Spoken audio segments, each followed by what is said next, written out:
Good day friends, and welcome back to the channel. Our lesson for today is how to find the area of a rectangle. But if you're new to the channel, please do click the subscribe button and hit the notification bell so that you will be informed for my coming videos.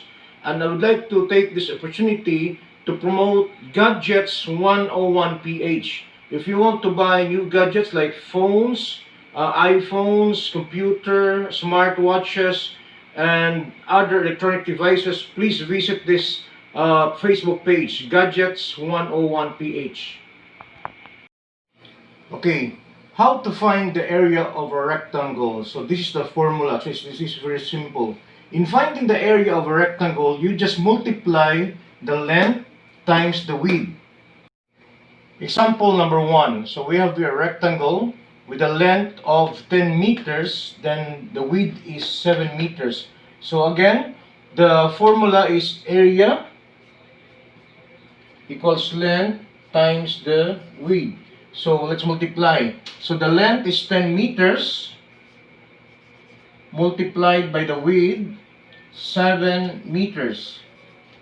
So multiply 0 times 7 is 0.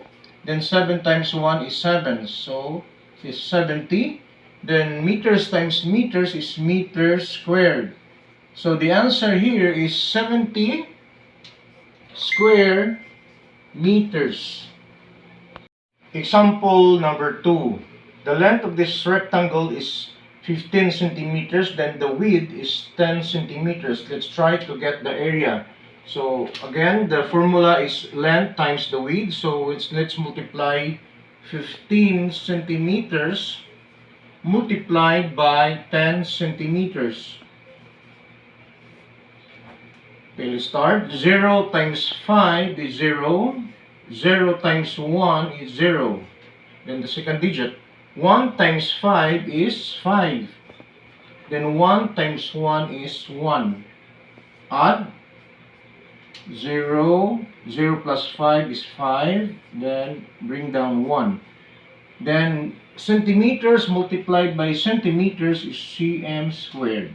So the answer here is 150 square centimeters. Example number 3. Rectangle having the length of 20 centimeters and the width is 15 centimeters. Let's try to solve the area. So length multiplied by the width. So 20 centimeters multiplied by 15 centimeters. Okay, let's start. 5 times 0 is 0. Then 5 times 2 is 10. Then here, 1 times 0 is 0. And 1 times 2 is 2. Okay, let's try to add. 0, 0. Then 1 plus 2 is 3. Then centimeters multiplied by centimeters is centimeters squared. So the answer is 300 square centimeters. Example number 4. The rectangle having the length of 12 meters and the width of 9 meters.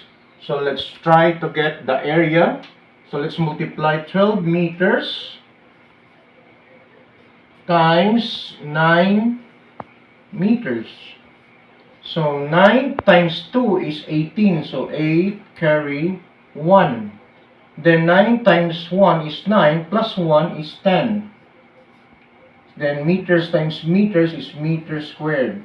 So the answer here is 108 square meters. Example number 5. The length of this rectangle is 25 centimeters, then the width is 20 centimeters. Let's multiply to get the area. 25 centimeters times 20 centimeters. Okay? 0 times 5 is 0. Then 0 times 2 is 0. Then second digit. 2 times 5 is 10. So 0 carry 1. Then 2 times 2 is 4 plus 1 is 5.